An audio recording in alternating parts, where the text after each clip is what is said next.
He thought he was just grabbing dinner at his own restaurant. But when he heard what the two officers were planning in the booth behind him, this CEO realized his entire empire was built on a lie. The neon sign of Rivera's Kitchen cast a warm glow across the rain-soaked street, its letters flickering slightly in the October wind. Logan Rivera pulled his baseball cap lower over his face as he approached the entrance to his own restaurant. After 18 months of non-stop expansion meetings and corporate negotiations, he barely recognized the place he'd built from nothing. Logan had started Rivera's Kitchen 7 years ago with nothing but a food truck and a dream. Now it was a chain of 12 locations across 3 states, generating millions in revenue. But success had come with a price. He'd become disconnected from the heart of his business, spending more time in boardrooms than behind the stove where his passion had been born. Tonight was different. Tonight, Logan had decided to go undercover, not as an employee, but as a regular customer. He wanted to see his restaurant through fresh eyes, to hear unfiltered opinions from the people who mattered most, his customers. The familiar aroma of garlic and cumin hit him as he stepped inside. The restaurant was bustling with the dinner crowd, couples sharing appetizers, families celebrating birthdays, business partners shaking hands over contracts. The warm lighting and exposed brick walls created an atmosphere Logan had carefully crafted to feel like home. A young hostess with bright eyes and a genuine smile approached him. "Good evening. Table for one?" "Yeah, something quiet if you have it," Logan replied, keeping his voice casual.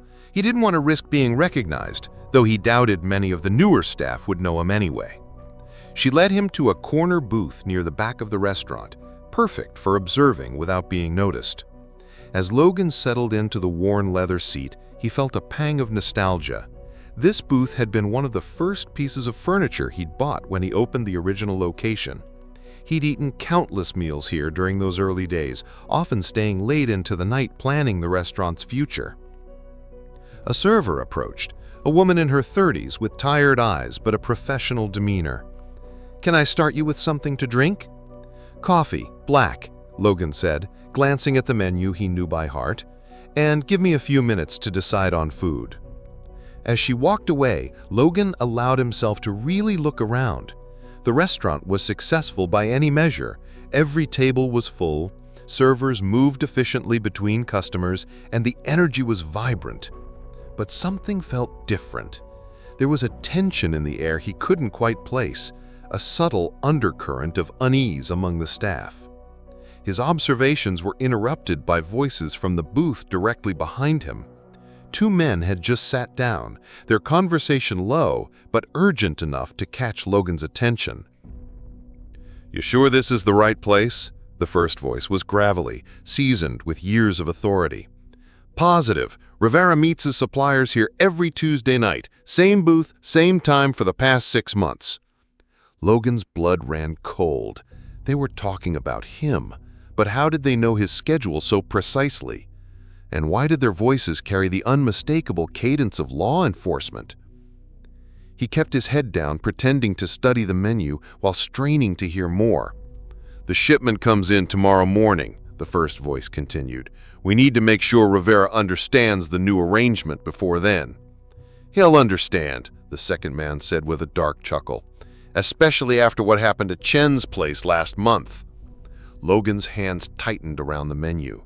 Chen's Golden Dragon had been a competitor, a family-owned restaurant that had suddenly closed after a series of health department violations and licensing issues. Logan had always suspected something wasn't right about how quickly Chen's business had crumbled. "What if he doesn't play ball?" the first officer asked. "Then Rivera's Kitchen becomes the next cautionary tale. Amazing how quickly restaurants can fail when the right people stop looking the other way." The conversation paused as their server approached their table. Logan used the moment to process what he'd just heard. These were clearly police officers, and they were discussing some kind of arrangement with his suppliers, an arrangement that involved looking the other way and implied serious consequences for non-compliance. But what were they covering up? And how long had this been going on without his knowledge? The officers resumed talking once their server left. The beauty of this setup is that Rivera thinks he's just getting a good deal on premium ingredients. He has no idea where they're really coming from. Logan's stomach dropped. Premium ingredients. That explained how his costs had stayed so low, despite expanding so rapidly. His head of purchasing, Anthony Patel, had negotiated what seemed like incredible deals with new suppliers over the past year. Logan had been so focused on growth that he hadn't questioned the details. What about the restaurant staff? Someone's bound to notice eventually. That's why we keep it compartmentalized. Only Patel knows the full picture, and he's too deep in to back out now. The rest of the staff just sees good food coming in and happy customers going out. The weight of realization crashed over Logan like a physical blow. His restaurant empire, everything he had worked for, was being used as a front for a criminal purpose. And these corrupt officers were the ones orchestrating it, threatening businesses into compliance and eliminating those who refused to cooperate.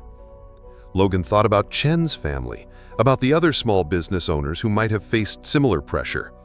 How many lives had been destroyed while he remained oblivious to what was going on under his own name? Rivera's got that community leader reputation. Charity work, scholarship programs, the whole 9 yards. Makes him perfect cover. Exactly, his partner agreed. Who's going to suspect the guy who feeds homeless people every Thanksgiving from running a money laundering operation? Money laundering. The words hit Logan like a slap. His mind raced back through recent months, the cash-heavy transactions Patel had mentioned, the new private catering contracts that seemed unusually lucrative, the suppliers who insisted on specific payment methods. The server returned to Logan's table, her expression now clearly concerned. "Sir, are you feeling all right? You look pale." Logan forced a smile. "Just tired. Long day. Actually, I think I'll skip dinner tonight." He left money on the table, probably too much, but his hands were shaking as he fumbled for his wallet. As he stood to leave, Logan made a decision that would change everything. He wasn't going to run from this. He was going to fight back. But first, he needed to understand exactly what he was up against. Logan spent the night pacing his downtown apartment, his mind racing through possibilities and consequences. By dawn, he had formulated a plan.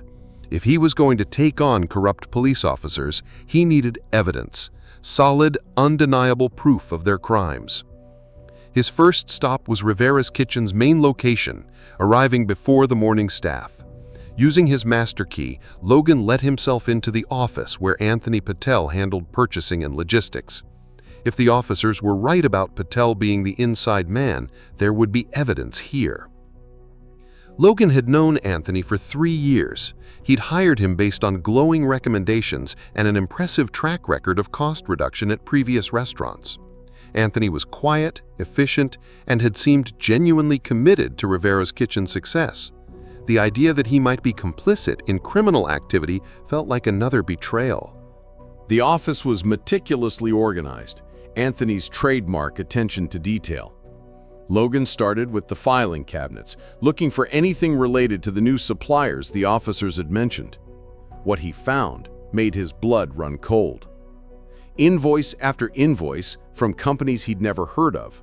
Southwestern Food Distribution, Desert Imports LLC, Phoenix Premium Suppliers. The amounts were staggering, far exceeding what should be necessary for his restaurant's needs. But more disturbing were the handwritten notes in the margins. Usual arrangement, special handling, cash preference. Logan photographed everything with his phone, his hands steady despite his racing heart. He was building a case, but against whom? The corrupt officers? Anthony? The mysterious suppliers? All of them? A sound from the main dining room made him freeze. Someone else was in the building. Logan quickly closed the filing cabinet and moved toward the office door, listening carefully.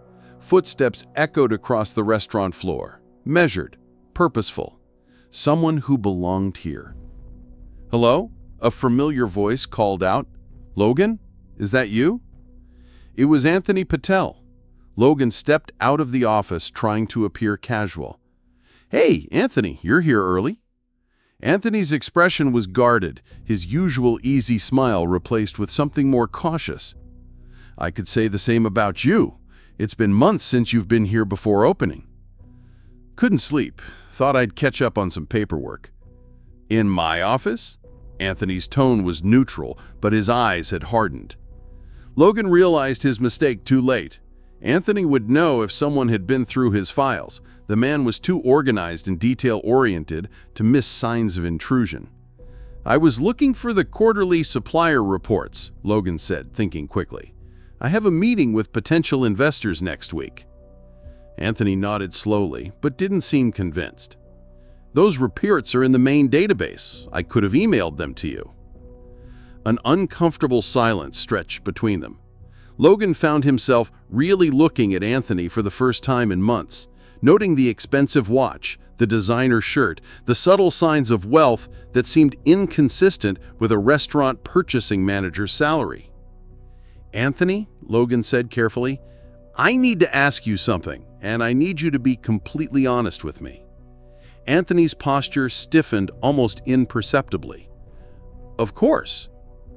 Are we in any kind of trouble? Legal trouble, regulatory issues, anything I should know about?" For a moment, Anthony's mask slipped, revealing something that looked like panic, but he recovered quickly, forcing a confused expression. "Trouble? Logan, what are you talking about? Business has never been better. Our costs are down, profits are up, customers are happy. Why would you think we're in trouble?" "Just some things I've heard," Logan said vaguely, watching Anthony's reaction. "Rumors about restaurants being targeted by the authorities, unexpected inspections, that sort of thing." Anthony was quiet for a long moment, clearly weighing his response. When he spoke, his voice was different, lower, more serious. "Logan, you've built something incredible here. Ribera's Kitchen is successful because we've all worked hard to make smart decisions. Sometimes those decisions involve, well, flexibility, adaptation to market realities." "What kind of flexibility?" Logan pressed. Anthony walked to the window, overlooking the empty dining room, his back to Logan. "The restaurant business is brutal. Margins are thin, competition is fierce, regulations are crushing small businesses every day. When opportunities arise to level the playing field, smart operators take advantage." Logan felt a chill run down his spine. Anthony was admitting to something, but in the careful language of someone who knew he might be overheard. "What opportunities, Anthony?" Anthony turned back to face him, and Logan saw a man he didn't recognize. Harder, more calculating than the employee he'd trusted with his business's financial operations. "You really want to know?" Anthony asked. "Because once you know, there's no going back to the comfortable ignorance you've been living in." Logan nodded, though every instinct told him he wasn't prepared for what he was about to hear. Anthony walked to his desk and pulled out a key Logan had never seen before. He used it to open a locked drawer, extracting a thick folder. "Your restaurants don't just serve food, Logan. They provide services. Cleaning services, if you understand my meaning." He opened the folder, revealing bank statements, transaction records, and correspondence that painted a picture of systematic money laundering. Cash from illegal activities was being processed through Ribera's Kitchen's accounts, disguised as legitimate business income. "The suppliers you've never questioned? They're fronts. The cash-heavy catering contracts, payment for services rendered. The unusually good deals on premium ingredients, subsidized by people who need their money cleaned." Logan stared at the documents, his world crumbling around him. "How long?" he asked. 18 months, Anthony admitted. "It started small, a favor for a friend of a friend, but it grew, became more organized, more profitable." "The police officers," Logan said quietly, "they're part of this." Anthony's eyes sharpened. "What officers?" Logan realized he'd revealed too much, but it was too late to back down. "I overheard them talking last night. They mentioned you, mentioned meetings, mentioned consequences for non-compliance." Anthony's face went pale. You were here last night, listening to their conversation? The fear in Anthony's voice was unmistakable now. Logan pressed his advantage. They talked about Chen's restaurant, about making examples of businesses that don't cooperate. Anthony, how many people have been hurt because of this? Chen was different, Anthony said defensively. He tried to expose everything, threatened to go to federal authorities. That's when things got, well, messy. What happened to Chen? Logan asked. Anthony was quiet for a long moment. He had an accident, car crash on the way to meet with FBI agents. Very unfortunate timing. The implication hung in the air between them. Logan realized he wasn't just dealing with corruption, he was dealing with people willing to commit murder to protect their operation. Why? Logan asked. Why did you get us involved in this? Anthony looked up at him, and for a moment Logan saw the man he'd hired 3 years ago, someone who'd made a series of small compromises that had led to something monstrous. Because I was desperate. My daughter needed surgery, experimental treatment that insurance wouldn't cover. The money they offered, it would have paid for everything. I told myself it would just be temporary, just until I got back on my feet. Logan felt his anger mixing with pity. Your daughter, is she okay? She's alive, Anthony said quietly. The treatment worked, but the cost, it wasn't just the money, Logan. It was everything else. Once you're in, they own you. Logan stood up, his mind made up. We're going to fix this. Anthony shook his head frantically. You can't. Logan, you don't understand what you're up against. These officers, they're connected to something bigger. Politicians, judges, business leaders. If you try to expose them, you'll end up like Chen. Then we'll be smarter than Chen, Logan said firmly. We'll get help from people they can't touch. Who? Anthony asked desperately. Who can you trust when you don't know how deep this goes? Logan paused, realizing Anthony was right. If corrupt police officers were involved, if Chen had been murdered for trying to expose the truth, then traditional channels might not be safe. But Logan had resources too, connections built through years of community involvement and business relationships. I know someone, Logan said finally, someone outside the local system who might be able to help. As he prepared to leave, Anthony grabbed his arm. Logan, if you do this, if you try to bring them down, you need to be prepared for the consequences. They'll come after everything you care about, your family, your business, your reputation. Are you ready for that fight? Logan looked around the restaurant that had been his dream, now tainted by criminal activity he'd never known existed. He thought about Chen's family, about other business owners who might be facing similar pressure, about the community that trusted and respected him, not knowing their faith was built on a lie. I'm ready, he said. But as Logan walked out of Rivera's kitchen that morning, he couldn't shake the feeling that he was being watched. Logan's hands trembled slightly when he dialed the number he'd memorized years ago but never expected to use. Maya Brooks, investigative journalist for the Phoenix Herald, had been trying to get an interview with him for months. Her reputation for exposing corruption in local government was legendary, and more importantly, she had connections to federal law enforcement agencies. Maya Brooks, came the crisp voice after 2 rings. Miss Brooks, this is Logan Rivera. I think it's time we had that conversation. There was a pause, then excitement crept into her voice. The Logan Rivera? Rivera's Kitchen? I've been trying to reach you for... Not over the phone, Logan interrupted, paranoia making him cautious. Can you meet me somewhere public but private? I have information about police corruption that goes deeper than anything you've investigated before. Another pause, longer this time. How deep are we talking? Murder? Money laundering? Systematic extortion of local businesses? And I have documentation. Jesus, Maya breathed. Okay, yes. You know the Central Library downtown? 3rd floor, reference section, 1 hour. Logan spent the next hour making careful preparations. He uploaded copies of all the documents he'd photographed to a secure cloud storage account, then created multiple backup copies on different devices. If something happened to him, the evidence would survive. The library was perfect for their meeting, public enough to discourage violence, but with quiet corners where they could speak privately. Logan found Maya at a corner table surrounded by legal texts, her laptop open and a notepad covered in shorthand notes. "Miss Brooks," she said quietly as he sat down, "you look like someone who hasn't slept." "I haven't," Logan admitted. "Maya. Can I call you Maya? What I'm about to tell you could get both of us killed. Are you prepared for that?" Her expression sobered. "I've exposed 3 city council members, 2 county commissioners, and a federal judge in the past 2 years. Death threats come with the territory. What do you have?"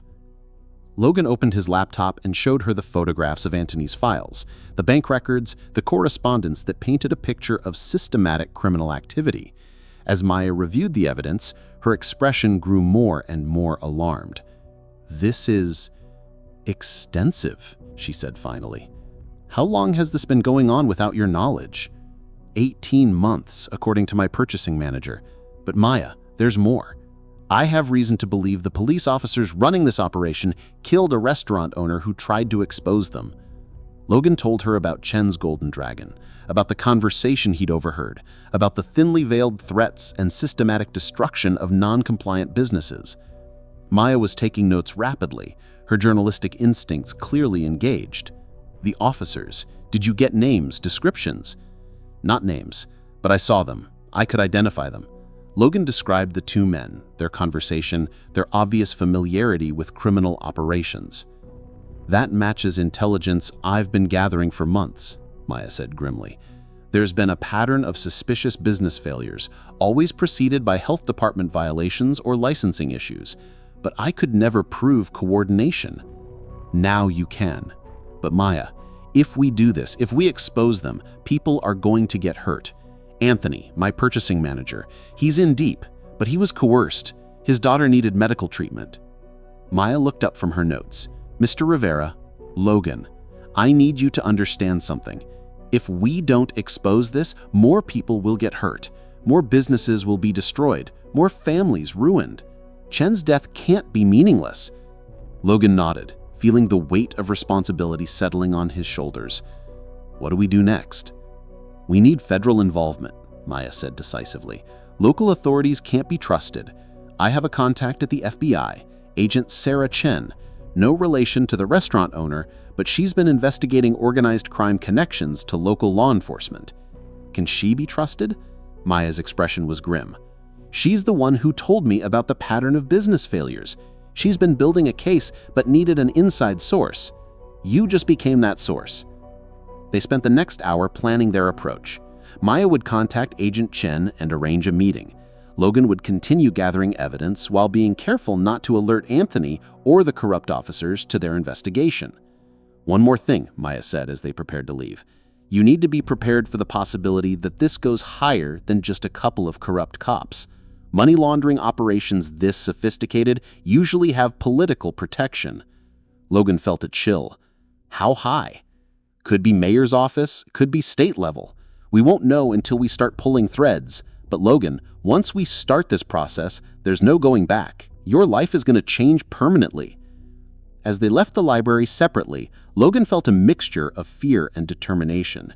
He was about to take on forces that had already killed at least one person, forces with connections and resources that he couldn't fully comprehend.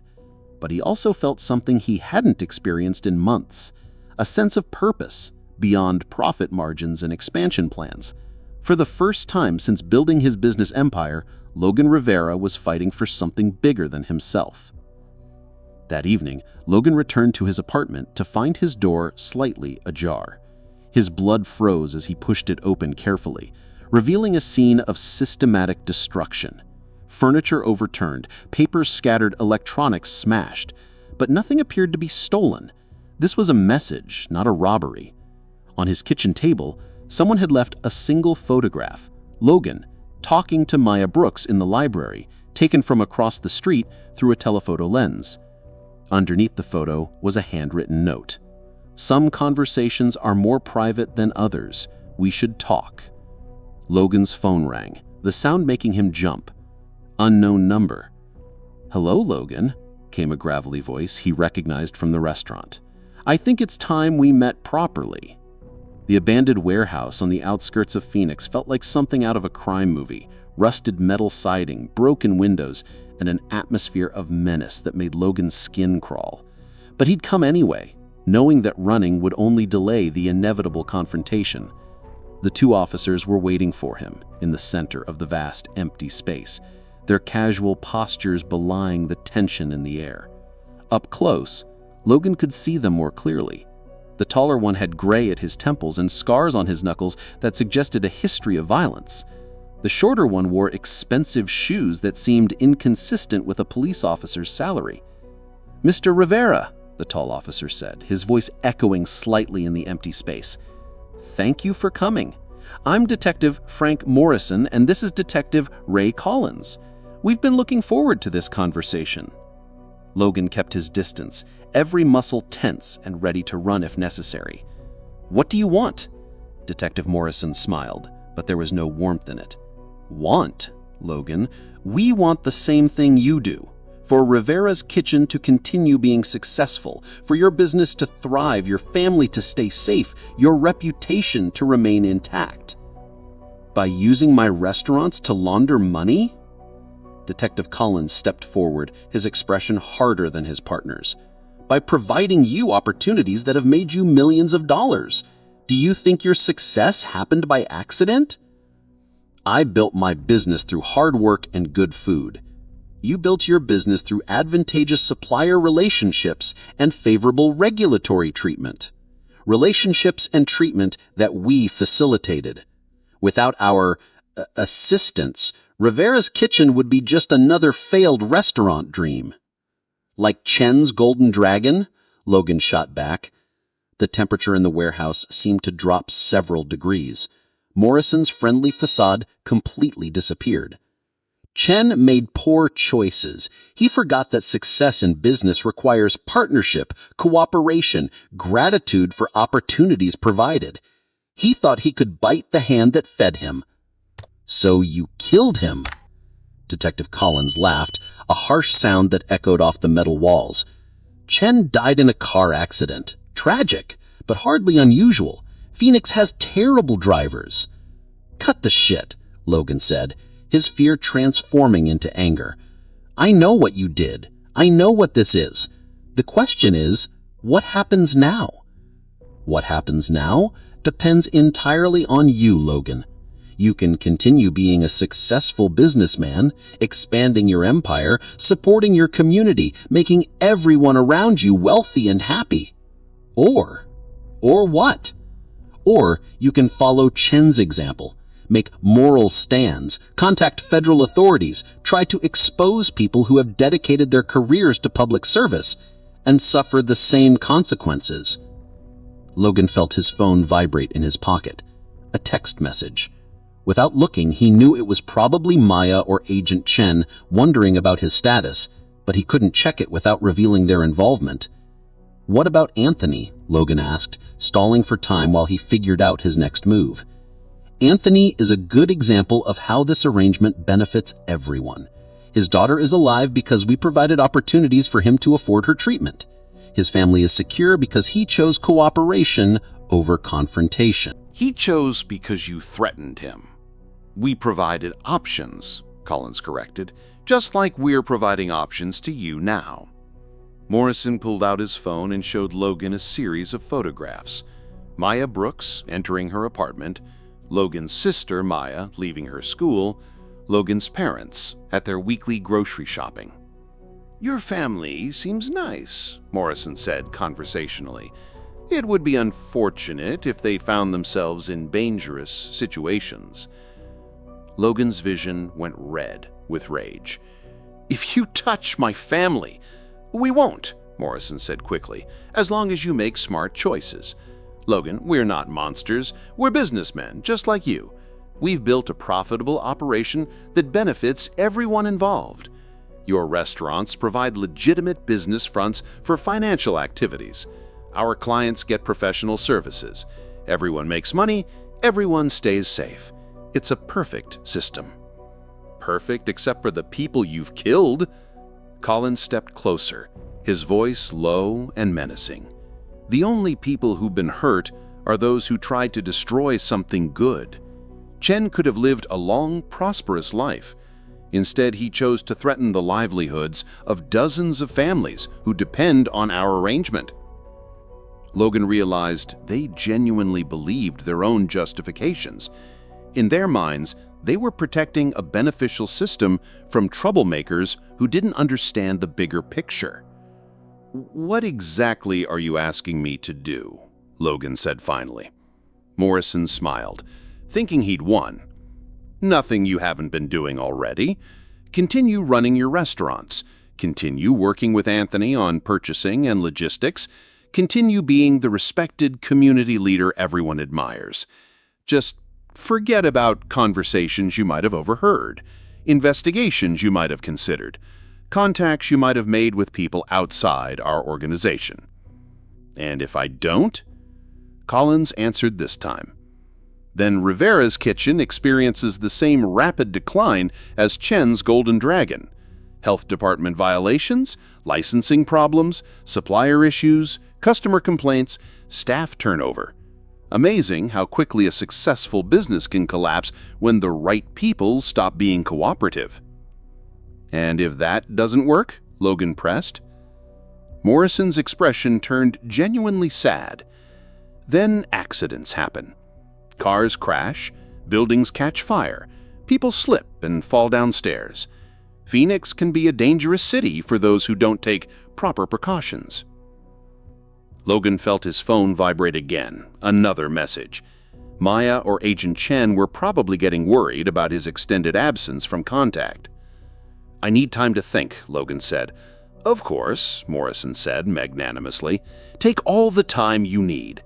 But Logan, while you're thinking, remember that your next choice affects more than just you. Your family, your employees, your customers. They're all depending on you to make the smart decision." As Logan turned to leave, Collins called after him. "Oh, and Logan, that journalist you've been talking to, Maya Brooks, she's been investigating police corruption for years. Interesting how many of her sources have experienced unfortunate accidents. Just something to keep in mind during your thinking process." Logan walked back to his car on unsteady legs, his mind reeling from the explicit threats and the realization that Maya might already be in danger because of their collaboration. He sat in his car for several minutes, hands shaking as he checked his phone. 3 messages from Maya. "How did the meeting go?" "Starting to worry, please respond." "If I don't hear from you in 1 hour, I'm calling Agent Chen." Logan started to type a response, then stopped. What could he say? That he'd been threatened? That our investigation had already been detected? That continuing would put both of them in mortal danger? His phone rang, Maya calling. "Logan, thank God. I was starting to think, Maya, we need to meet. Now, but not at the library and not anywhere we've been before. They know about us." There was a sharp intake of breath. "How much do they know?" "Everything, Maya. They have photos of us together. They've threatened my family, and they mentioned you specifically. Said you'd lost sources to unfortunate accidents." A long pause. "Logan, are you saying they've killed people who tried to help my investigations?" "That's exactly what I'm saying. Maya, we're in deeper than we thought. This isn't just about corrupt cops. It's about a network of people willing to commit murder to protect their operation." "Then we need federal help immediately," Maya said decisively. "I'm calling Agent Chen right now." "Maya, wait!" But she had hung up. Logan sat in his car, staring at the dark warehouse where 2 corrupt police officers had just threatened everyone he cared about. He thought about Chen's family, about the other business owners who'd been destroyed for refusing to cooperate, about Anthony trapped in a system he couldn't escape. Logan Rivera had built his success by taking calculated risks, by seeing opportunities others missed, by having the courage to act when action was required. Tonight, he was going to take the biggest risk of his life. Agent Sarah Chen looked nothing like Logan had expected. mid-40s, petite, with graying hair and wire-rimmed glasses. She could have been mistaken for a college professor rather than an FBI agent specializing in organized crime. But when she spoke, her voice carried the authority of someone accustomed to dealing with dangerous people. "Mr. Rivera," she said, as they sat in the secure conference room of the Phoenix FBI field office, "Maya has shown me the evidence you've gathered. It corroborates intelligence we've been developing for months about corruption in the Phoenix Police Department." Logan glanced at Maya, who sat beside him with a recorder and notepad, every inch a professional journalist, despite the danger they all faced. "The question is," Agent Chen continued, "how far are you willing to go to help us build a case that will stand up in federal court?" "How far do I need to go?" Logan asked. Agent Chen leaned forward. "We need you to go back to work as if nothing has changed. Continue your normal routine, but now you'll be wearing a wire. We need to record conversations with Morrison, Collins, and Anthony that demonstrate the scope of their criminal enterprise." Logan's stomach dropped.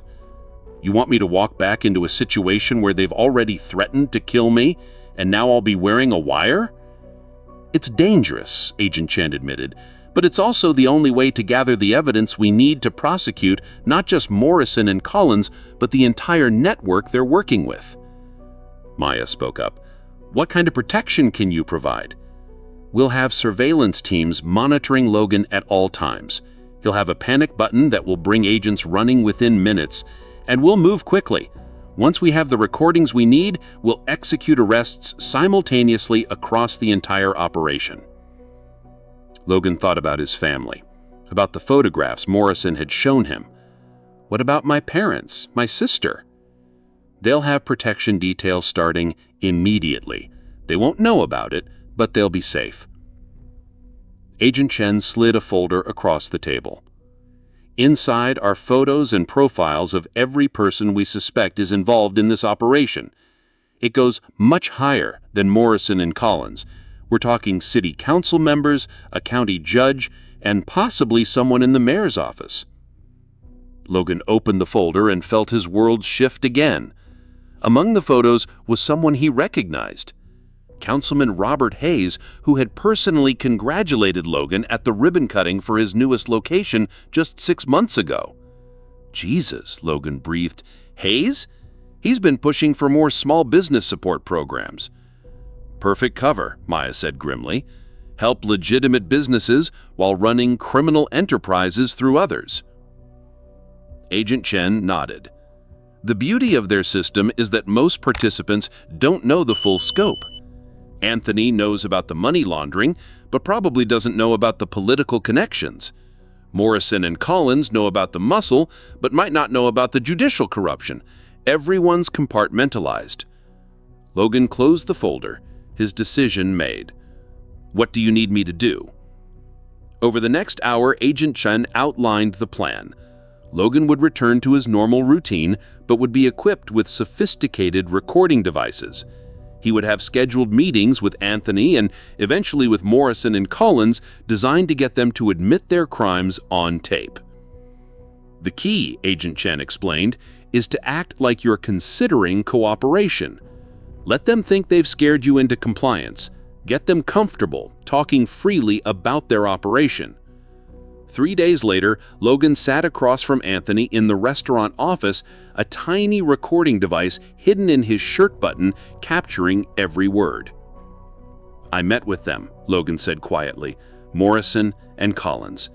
Anthony's face went pale. "And?" "They made their position very clear. Cooperation or consequences." Anthony slumped in his chair. "Logan, I'm sorry. I never wanted you to get pulled into this directly. I thought I could handle it all without you ever knowing." "Tell me how it really works, Anthony. All of it." For the next 20 minutes, Anthony laid out the entire operation. "The suppliers aren't really suppliers," Anthony explained. "They're fronts that create fake invoices for services never rendered. We pay them with dirty money, they keep a percentage and return clean money to the criminal organizations." "How much money are we talking about?" In the past 6 months, nearly $2 million processed through all our locations. Logan felt sick, but kept his expression neutral. And Morrison and Collins? They provide protection. Make sure health inspectors don't look too closely. Licensing issues get resolved quickly. Competitors face extra scrutiny. They also handle problems. Problems like Chen? Anthony was quiet for a long moment. Chen wasn't just going to expose the money laundering. He had figured out the political connections. He knew about Judge Martinez taking money to reduce sentences for certain defendants. He knew about Councilman Hayes steering city contracts to companies owned by the criminal organizations. Logan leaned forward. So they killed him. Morrison arranged it to look like an accident. But Logan, Chen wasn't the first. There have been others. A city clerk who asked too many questions about licensing irregularities. A bank manager who noticed suspicious transaction patterns. The recording device captured every damning word. 2 weeks later, Logan sat in his car outside Rivera's Kitchen's flagship location, watching his FBI agents moved into position around the building. Agent Chen's voice crackled through his earpiece. "Phoenix Control, all units in position. Mr. Rivera, are you ready?" Logan took a deep breath. Inside the restaurant, Morrison and Collins were waiting for what they thought would be Logan's final capitulation, his formal agreement to fully cooperate with their operation. "I'm ready," Logan said. He walked into his own restaurant feeling like a stranger. The dining room was closed for what Anthony had told the staff was a private business meeting. Morrison and Collins sat at Logan's usual corner booth, looking relaxed and confident. "Logan," Morrison called out cheerfully, "glad you could make it. I think you're going to like what we have to propose." Logan sat down, the recording equipment capturing everything. "I'm listening." For the next hour, Morrison and Collins outlined an expansion of their operation. They wanted to use Logan's planned new locations in Tucson and Flagstaff as additional money laundering centers.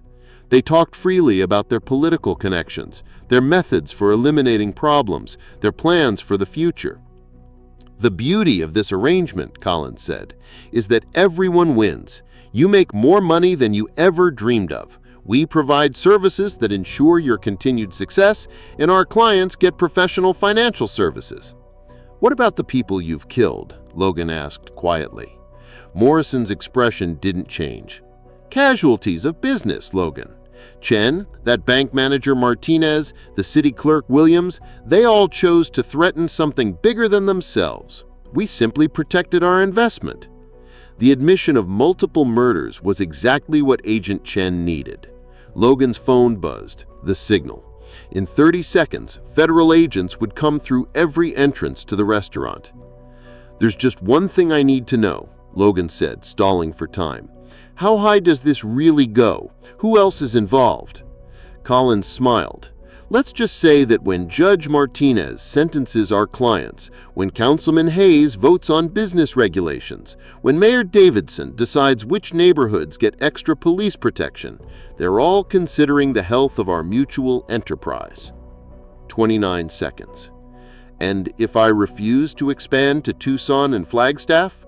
Morrison's friendly demeanor finally cracked. "Then you'll join Chen and the others. Logan, you've seen what we're capable of. Don't make the same mistake they did." 10 seconds. "Actually," Logan said, standing up, "I think I'll make a different choice entirely." The restaurant's front and back doors exploded inward simultaneously as FBI agents flooded in, weapons drawn. "FBI, nobody move!" Morrison and Collins tried to run but were tackled before they made it 10 feet. As they were handcuffed, Morrison looked at Logan with pure hatred.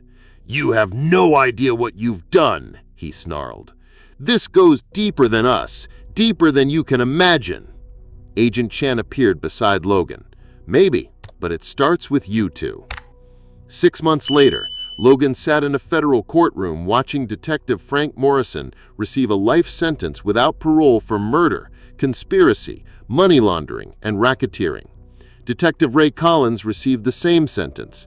Anthony Patel, who had cooperated fully with the investigation, received 5 years in federal prison. but the corruption had indeed gone deeper than anyone imagined. Judge Martinez was sentenced to 20 years for taking bribes and obstruction of justice. Councilman Hayes received 15 years for conspiracy and using his office to benefit criminal enterprises. Even Mayor Davidson was implicated, though he managed to avoid prison through a plea deal that ended his political career. Maya Brooks won a Pulitzer Prize for her investigative series exposing the corruption network. Her articles revealed that the scheme had operated for nearly 5 years, destroying dozens of legitimate businesses and corrupting multiple levels of government. Logan had lost his restaurant empire.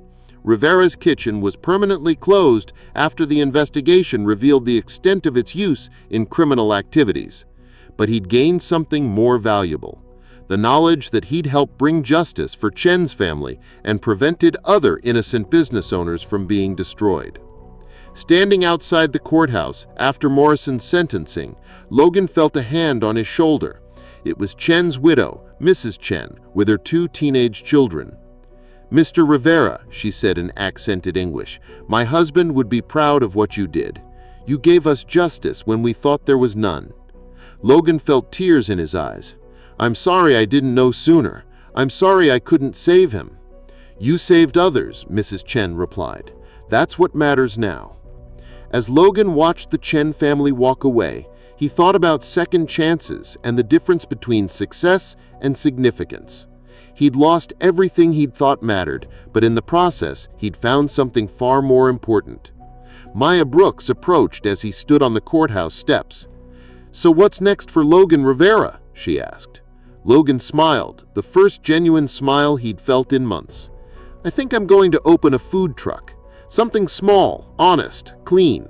Maybe hire some people who've been hurt by corruption. Give them a second chance." "Full circle," Maya observed. "Full circle," Logan agreed.